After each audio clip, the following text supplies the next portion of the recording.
Hello and welcome to another episode of Sandy Killer Projects. This effectively is going to be our last video on the 2006 Jeep Commander 4.7 liter limited that we have. There's a lot to go over. Most of the reason I make this video is just to show you the things that we didn't end up making videos on and to tell you why we still have it. Alright, so let's talk about some of the things that we didn't make videos for on this car. One of the very first things that we had to do was put a battery into the car. The battery that was originally in this car was completely dead, had a bad cell, it wouldn't charge. So it has a brand new battery in it. One of the other things that we had to do, which we didn't make a video for, is we had to change the temperature sending unit and the thermostat, which is down on the bottom back here. The reason for that is because what we believe originally happened to this car was that the temperature sending unit, which is down there, had gone bad. When the temperature sending unit went bad, the previous owner continued to drive it, and eventually the thermostat ended up going bad. And when that happened, the engine went to overheat, and in the process of that ended up dropping a seat on the driver's side of the engine, which is why we ended up doing all the head work to it. Alright, so one of the things we never got around to showing was the stereo. The original stereo was in it, and you probably saw it in the background of almost every video that we had up to date. We ended up changing out the stereo because the original stereo would turn on and turn off randomly. The head unit itself had basically died. It had all the available features like GPS and stuff in it. This one is actually more advanced than the previous one. This one is all touchscreen. It has a microphone built into it, so you can push a button and then talk to give your commands to the stereo. It also has a GPS unit built into it. Currently it's not quite set up, so when you look at the GPS, it's just weird. It's just a little arrow sitting in the middle of nothing.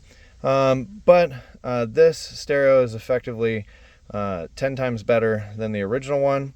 It doesn't quite fit the space, but they don't really make one that goes all the way up this height and fits the space perfectly. So to get this one in was a lot of work. I'm not really a stereo guy. My partner on the car, Bill, he took the time to go through and set it all up. Almost everything works on it. It also has a rear backup camera, but there was no way we were going to run wires up through the headliner and all the way to the back to make it point out the back door. So that actually is just sitting in the glove box. Now you would think because of that it removed a bunch of the features in the original stereo with these buttons down here, but these buttons actually work the screen that is built into here, not the buttons that work into here. So that has nothing to do with it. Okay, so one of the other things that you usually want to have in good working condition with a car that you're going to flip is the air conditioning system. In this case, the Schrader valves, which are here and back here, were effectively broken. So we had to change those out. Once we went to charge the line, this hose ended up blowing up because it hadn't been charged in so long. So that hose has been changed, the Schrader valves have been changed, the air conditioning system has been charged. It works properly, works exactly as it should, but we also noticed that the clutch is starting to go out in it. Okay, so it's very dirty at the moment, but the original windshield that was on this had some BB shot marks in it in about 3 different places. The windshield had to be changed out to make it to where you could actually clearly see out of it. Obviously right now, windshield is a bit dirty, but that is a brand new windshield. This car is going to end up having to go back in and get completely detailed one more time by me once we're ready to sell it. Okay, so why do we still have this car? Currently, in its current state, it will not pass smog. The reason for this is because when all those things happened with the valve train and ended up going through the system, it ended up oiling up one of the catalytic converters. This is a California car. We are in California.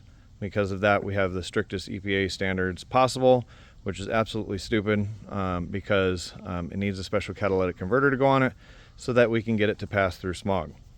Currently right now, we're waiting for those parts to come in, and then we're going to end up changing that out, and we'll clean the car one more time and it'll go out for sale.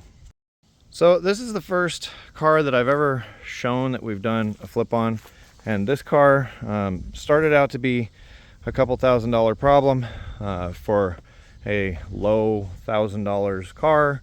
Now it's a multi-$1,000 problem, and we're probably going to end up selling this car for a loss. Now, you watch a lot of these channels and they talk about flips and how they make all these money on these flips. And when it comes down to it, you've got to be really, really careful with and what you do when trying to flip a car, because it's real easy to get in over your head and end up having to spend way too much on a vehicle to get it back out onto the market. So much so that you may end up spending more value than the car has that you're going to get in return. So what we have now is a car with 257,000 miles that runs great, looks great, will not pass smog, is paid up on registration, and is basically ready to go to market for sale. And we're going to end up most likely selling this car at a loss because of the fact that it's just been too much money to get it back to marketability. But if you're smart and you work out all of your numbers beforehand and make sure most everything is sorted, you can make money on cars. We're probably going to end up making more money off of that car, which has a very similar value to this car, and that car may end up needing a transmission. If that car needs a transmission, it'll probably get broken up for parts. So as always, guys, thank you for watching. Please make sure to like, share, and subscribe. We'll keep making more videos. We're not going to make any more videos on this one, though. This one's going to go to sale eventually. You may end up seeing it in the background of our videos for a little while. It's just the way it is because we've got a lot of little things to still sort out on the car.